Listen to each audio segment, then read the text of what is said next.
안녕하십니까. 5강을 담당하게 될 HR멘토스 석정훈 컨설턴트입니다.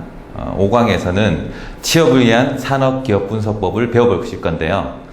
성공적인 취업으로 이루는 과정에 직무분석과 함께 꼭 필요한 작업이 바로 산업기업분석입니다. 입사를 희망하는 회사에 대해 사전에 분석해보고 회사의 미래에 대해서 평가하고 예측해 보는 것도 취업에서도 남다른 경쟁력을 될 수 있을 거라고 생각합니다. 자, 5강에서는 취업을 위한 산업기업에 대해서 지금부터 알아보도록 하겠습니다. 목차. 첫 번째, 산업기업 분석 왜 해야 될까요? 두 번째, 기업은 어떻게 분류되어 있는가? 세 번째, 기업 분석 과연 어디까지 해야 되는가? 네 번째, 산업기업 분석 어떻게 정보들도 있고 어디서 얻을 것인가? 자, 첫 번째, 기업 분석 왜 해야 되는가? 굉장히 궁금하실 겁니다. 제가 드리는 팁은 기업을 알아야 취업이 보인다는 것입니다. 기업이 생각하는 것과 여러분이 생각하는 게 너무 많이 다릅니다. 그리고 기업이 생각하는 인재와 여러분이 생각하는 인재가 많이 다릅니다. 이 화면을 한번 보실까요? 청년 채용 기업의 생각, 스펙보다는 역량이라는 거죠. 이게 무엇이냐? 청년 구인 기업이 중요하게 생각하는 것. 첫 번째, 인성 및 태도. 두 번째, 직무 역량. 세 번째, 직무 및 전공 관련 자격. 네 번째, 조직 적합성. 다섯 번째, 출신 전공이라고 합니다. 이게 의미하는 게 무엇인가? 기업 채용 담당자는 이렇게 얘기를 하고 있습니다. 스펙보다는 서류와 면접 전형을 통해 인성 및 태도와 직무 역량, 조직 적합도, 직무 관련 자격증을 중요시 여긴다는 거죠. 기업에서 필요한 인재라는 것은 기업을 알고 직무를 아는 인재라는 겁니다. 근데 반대로 청년 구직자, 여러분들은 무엇이 중요한가? 가장 중요한 걸 뭐라고 얘기했을까요? 첫 번째가 어학 점수였습니다. 두 번째가 입사 시험 점수였고, 세 번째가 출신 학교였고, 네 번째가 공모전이라든지 입상 경험이었습니다. 결론은 스펙이 중요하다고 얘기하고 있습니다. 근데 기업들은 어떤 공통 역량을 중요하다고 생각합니다. 조직을 이해하는 게 가장 필요하다는 겁니다. 조직을 모르고, 기업을 모르고, 직무를 모른다면 이 회사에 와서도 적응이 힘들다는 건 기업을 안다는 거죠. 두 번째는 문제 해결력이고, 세 번째는 팀워크이고, 네 번째는 커뮤니케이션입니다. 실제적으로 뭐냐? 일을 하는데 필요한 역량들이 가장 중요하다고 생각하는 겁니다. 그래서 여러분들은 취업 기업 분석을 통해서 기업을 알아야 된다는 것입니다. 자, 두 번째, 기업을 왜 알아야 될까요? 기업 분석을 왜 해야 될까요? 취업에 있어서 경쟁력이 필요하다는 겁니다. 최근의 트렌드, 자기소개서 항목이 바뀌고 있습니다. 그 다음에 면접 질문도 바뀌고 있습니다. 지원 동기 굉장히 어렵습니다, 쓰기가. 한번 자기소개서부터 볼까요?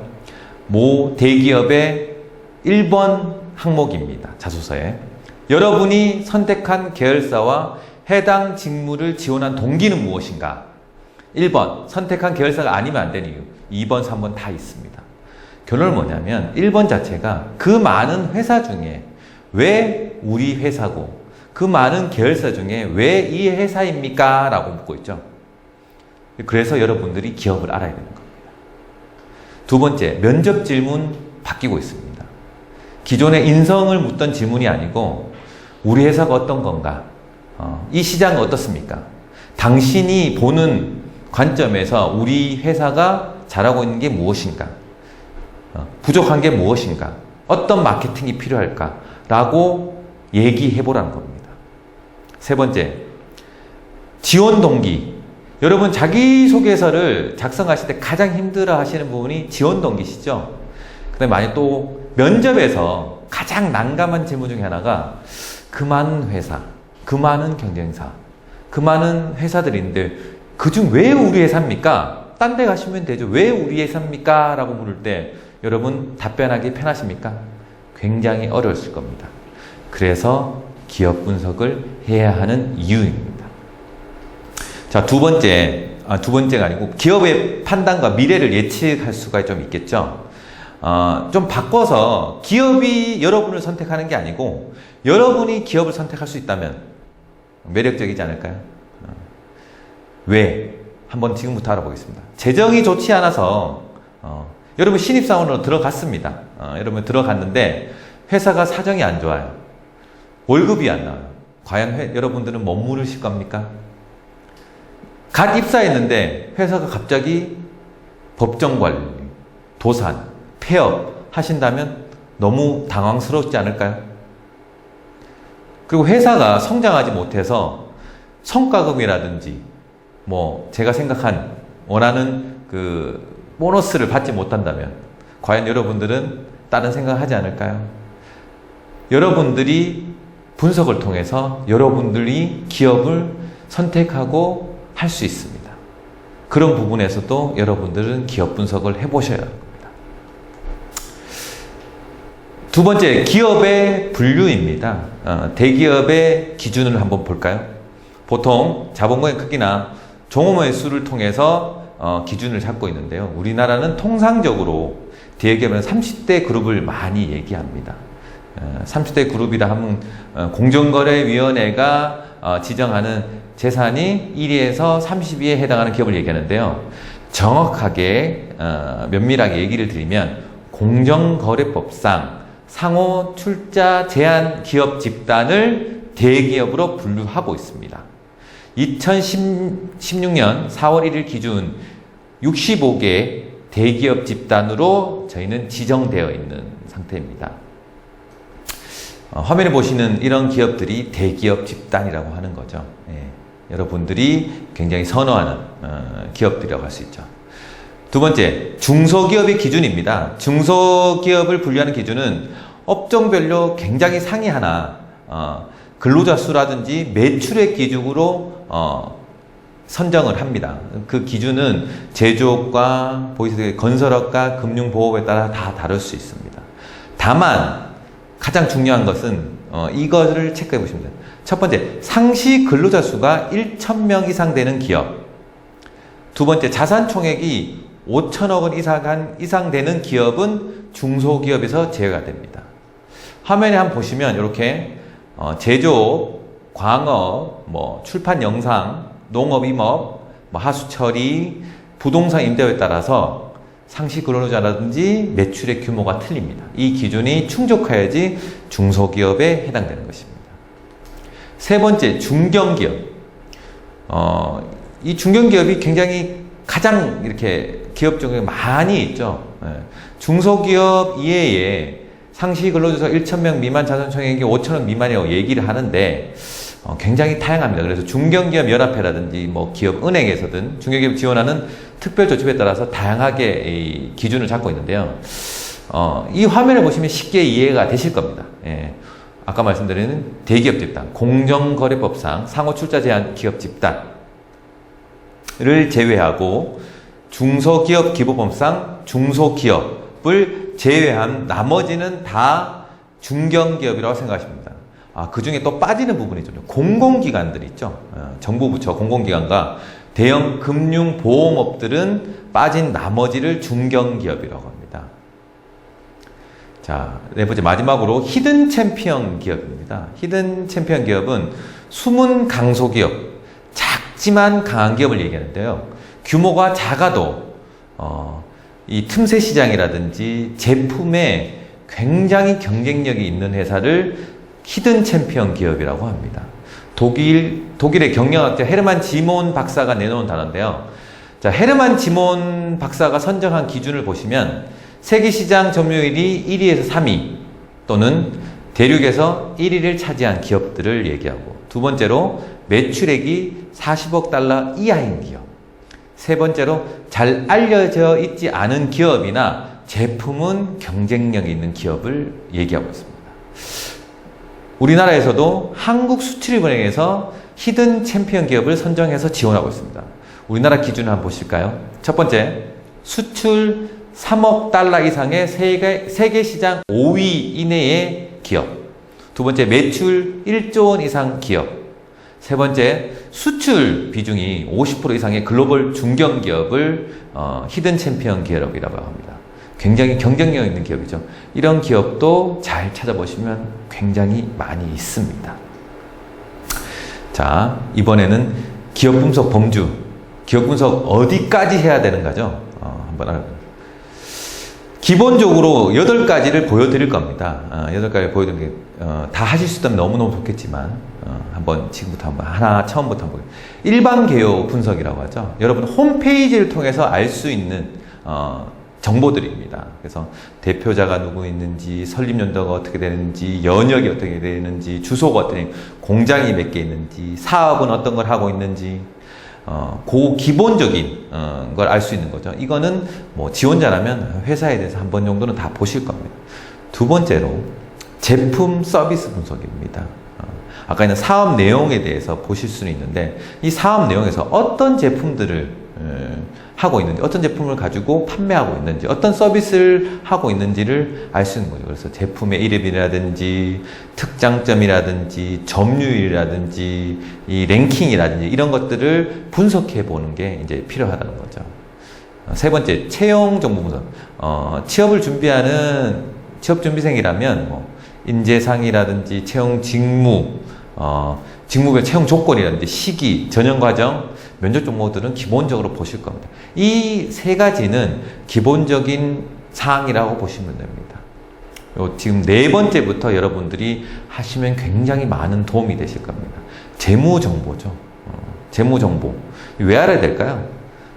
재무정보는 여러분의 이 회사에 들어가는 회사가 돈을 잘 벌고 있는지, 회사가 자금을 통해서 안정적인지, 성장하는지를 알 수가 있습니다. 어떤 걸 통해서요?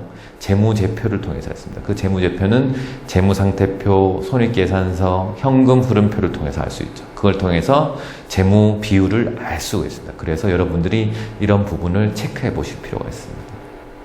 다섯 번째, 주식 정보 분석. 주식까지 알아야 되냐? 굉장히 난감하죠. 주식을 알아야 되는 이유는 뭐냐 하면 주식이라 함은 이 시장에서 기업의 미래 가치에 대한 평가라고 생각하시면 됩니다. 이 회사가 가진 주식의 가치는 무엇이냐? 이제 시가총액이라고 얘기하는데 이 시가총액이라는 의미는 이 회사의 기업의 미래의 가치를 평가하는 겁니다. 현재 상태보다는 미래적인 상태를 체크하기 때문에 이 회사가 성장하는 회사인지 같은 걸 체크해 보겠습니다. 성장하는 회사에 가셔야죠. 도태나 도산할 만한 회사를 가실 건 아니지 않습니까? 그렇다면 주식 정보를 통해서 회사의 미래도 한번 체크해 보실 필요가 있습니다. 다음은 산업 구조 분석입니다. 마이클 포터의 파이포스 모델을 활용해서 한번 해보신다면 굉장히 도움이 됐습니다. 이 부분은 뒤에 한번 다시 한번 직무 및 기업 분석 과정에서 자세히 한번 알려드리겠습니다. 이제 7번째, 최근 이슈 분석이죠. 기업에 지원을 하려면 기본적으로 이거는 해야 된다고 생각합니다. 이 기업이 지금 3개월 정도 안에, 아니면 6개월이든 이 기간 동안에 어떠한 이슈가 있었고, 어떠한 시사점이 있었고, 어떠한 문제점이든 아니면 성장하는 모습이든 이런 모습을 찾아내시는 게 필요한 거죠. 그걸 통해서 여러분들은 지원 동기든 지원해야 되는 이유가 명확해지실 겁니다. 마지막으로 수합 분석입니다. 수합 분석은 이 회사가 가진 강점은 무엇이고, 그 다음에 약점은 무엇이고, 그 회사가 갖추고 있는 그 산업 안에서 이 환경에서는 어떠한 기회가 있는지, 어떠한 위험 요소들이 있는지를 봐서 전체적으로 이 기업을 평가해 보시는데 아주 좋은 분석법입니다. 기본적으로 수합 분석은 최종적으로는 한번 해보실 필요가 있습니다. 지금까지 분석 정보에 대해서 어디까지 알아야 되는지를 얘기했고, 네 번째, 산업 기업 분석의 정보원입니다. 어디서 찾을 것이냐는 거죠. 자, 재무 및 주식에 대한 정보는 아래와 같은 사이트를 통해서 알아보시면 됩니다. 가장 많이 보시는 다트라 그러죠. 금융감독위원회 전자공시 시스템, 기업은 공시를 해야 되는 의무가 있기 때문에 여기서는 어느 정도 정보, 근데 조금 어렵습니다. 두 번째는 중소기업 현안 정보 시스템이라든지 공공기관 경영정보 공개 시스템이라든지 이걸 통해서도 중소기업 같은 작은 회사들의 정보도 알 수가 있죠. 네이버 금융이든 다음 금융을 통해서 주식에 대한 정보도 알 수 있습니다. 한국거래소를 통해서도 주식에 대한 정보를 알 수 있죠. 자, 두 번째, 산업에 대한 정보를 어떻게 알 수 있느냐. 산업에 대한 정보는 기업이 가지고 있는 경제연구소를 통해서 알 수 있습니다. 삼성, 현대, LG, 금융권, IBK, KB 이런 대기업들은 경제연구소를 가지고 있습니다. 이 경제연구소에서 사이트에 들어가시면 관련된 현황에는 산업에 대한 업계라든 이런 평가를 하고 예측하고 분석하는 게 있습니다. 그걸 통해서 여러분들이 한번 자료를 받아보셔야 됩니다. 두 번째, 정부 부처죠. 뭐 교육부든 국토교통부든 산업자원부든 들어가셔서 그 정부별로 나오는 자료들이 있습니다. 자료를 확인해 보셔도 굉장히 도움이 되실 겁니다. 제가 또 추천드리는 거는 공공기관 협회입니다. 산업별로 협회들이 다 있습니다. 지금 보시면 건설협회, 석유화학협회, 뭐 조선협회, 플랜트협회, 뭐 신재생에너지협회, 식품협회 모든 산업에는 산업협회들이 있습니다. 그 협회에 들어가시면 회원사 현황, 그 회원사가 여러분이 지원할 회사들입니다. 그 회원사 현황을 알 수 있고 그 산업의 트렌드라든지 이슈를 알 수가 있습니다. 그 다음에 추천드리는 것은 뉴스를 보십시오. 경제신문이라든지 전자신문이라든지 이변 산업 뉴스를 통해서 그 산업이든 기업에 대해서 정보를 얻으셔야 됩니다. 지금까지 5강 취업을 위한 산업 기업 분석을 알아보았는데요. 5강을 다시 한번 간략히 정리해드리면 첫 번째, 왜 산업 기업 분석을 해야 하는가? 왜 해야 되죠? 잠깐만. 여러분의 생각과 기업의 생각은 다릅니다. 그리고 자기소개라든지 면접에서 필요한 경쟁력을 갖기 위해서 여러분 필요합니다. 그리고 여러분이 회사를 여러분이 선택하실 수도 있습니다. 그 다음에 지원 동기 아주 명확하게 쓰기 쉬워지실 겁니다. 두 번째, 기업의 분류, 대기업, 중소기업, 중견기업, 히든 챔피언 기업들이 있습니다. 여러분들이 찾아보시고 하신다면 아주 매력적이고 아주 미래 성장 가능성이 있는 회사를 여러분이 찾으실 수가 있습니다. 세 번째, 기업 분석 어디까지 해야 돼요? 범주죠. 아까 8가지를 보여드렸는데 8가지를 다 하신다면 너무너무 좋겠지만 가능하다면 재무 정보라든지 주식 정보를 통해서 여러분의 미래를 한번 예측해 보십시오.